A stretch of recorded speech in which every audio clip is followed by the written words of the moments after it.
Welcome to another edition of News Bites here on Daily World Television. My name is Kal Korff and I'm your host.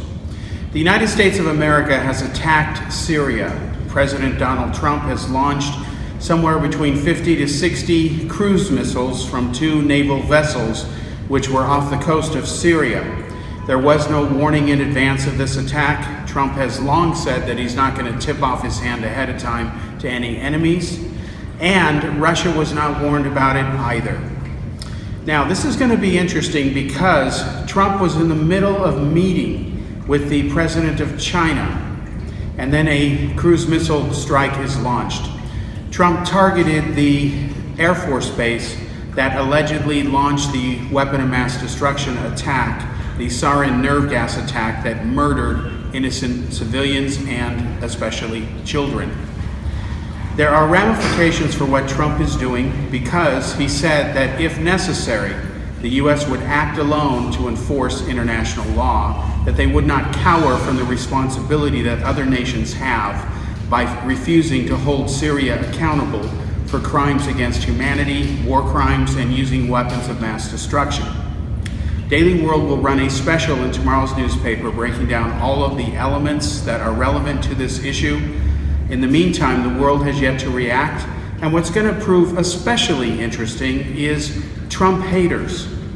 They won't give him credit when he's right because they're too busy hating. The right, moral, responsible thing to do was to punish Syria for launching a chemical weapons attack. The moment that the human race allows chemical weapons to be used, or even nuclear weapons to be used, there is no such thing as the human race any longer, and any claims to humanity go out the door and become irrelevant. So for Trump to stand up and do something about it, to punish Assad and hold him accountable, is the right moral thing to do. But yet Trump haters won't give him credit for it because they're too busy hating, claiming that the real solution to the Syria crisis is to let all the refugees in the United States rather than hold Assad accountable. That's how delusional they are.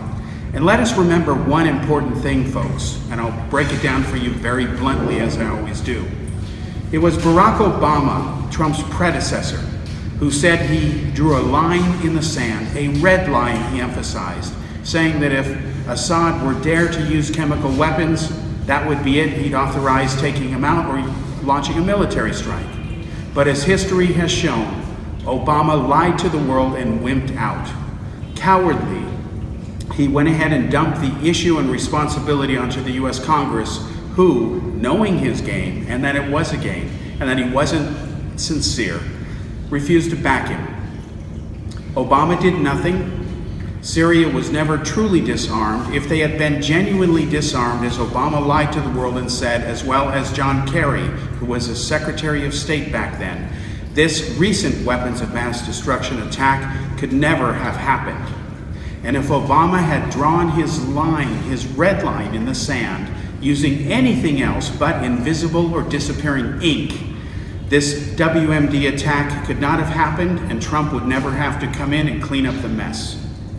Now that the facility has been destroyed that launched the WMD attack, the next move is Assad's. The world is also waiting to see what Russia is going to do, and will China say anything? Who knows about China? But Russia will be obligated to put up or shut up, because if they support Assad, Russia can't afford to do that on the international stage, because there is no rational, logical way to support anybody who uses chemical weapons. It's against international law and under UN rules.